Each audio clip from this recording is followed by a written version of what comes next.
Hi everyone, welcome again to Bake Your Way Kitchen. On today's video I'm going to show you how to do a chicken cashew curry, and this is absolutely fantastic. It's so delicious.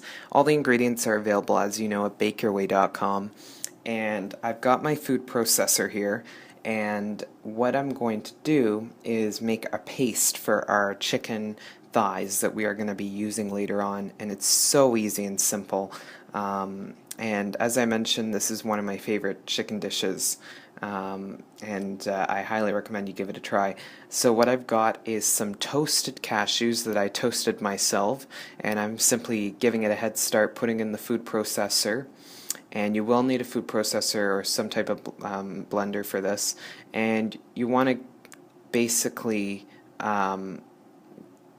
get the cashews down to kind of like coarse crumbs, because it just gives it a head start, because if you just add in all the other ingredients it doesn't work well. To that I'm adding plain yogurt, and I would highly recommend you use the full fat version for this. It'll just be a much richer, better taste than if you use a skim. And I highly recommend using a Greek yogurt. I've got a bunch of spices, some salt, pepper, chili powder,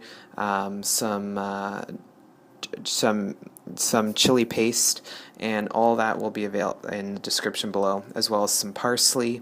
And we're just going to mix that until it is a nice, delicious paste, and that will work. That'll be going on our chicken breasts, which we will talk about in a second. So once it's fully blended, you're done, and you just need to put it on top. In the meantime, I've got a large sauce skillet with high sides, as you can see, and I'm putting in my chicken thighs, and they need to brown 4 minutes on each side with a few tablespoons of oil. Flip them every 4 minutes until all the sides are brown. You want it to be mostly cooked before you put on the sauce. So I'd say 4 minutes per side. It won't be fully cooked, but that's not a problem, because we will be doing additional cooking after we add in our sauce. So you're just going to want to put all of them evenly spread out. You don't want one on top of the other. You just want it to be nice and even, and that will give you a more consistent result across the board. So you can go ahead and let that go, and then after 4 minutes, and you cover it in the meantime, of course, and then after 4 minutes you flip your sides. Just use some type of utensil just to flip the sides, and basically after you've done that, after you've flipped each one of them for all the 4 sides, this is where we will go ahead and finalize our sauce. As you can see, this is very easy for the chicken. So what I've done is I added in some chicken stock, and what I've got now is the paste that we were working on in the food processor.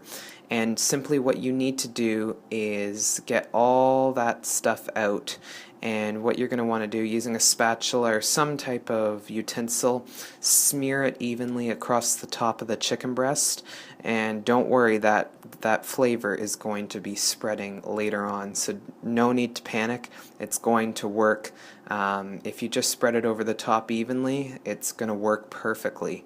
And so you just want to make sure that you get all the top, and when that sauce combines with the paste, the cashew paste with the stock, it just blends perfectly. So what we need to do is cover this, and you're going to need to cover it for probably about, I would say, somewhere in the 10 to 15 minute range. You're going to want to make sure that it is fully cooked through, of course, and this is what it should look like once it's done. It's best served with potatoes or rice, and it's absolutely delicious. I hope you give it a try. Thanks for watching, of course, and I will see you in the next video.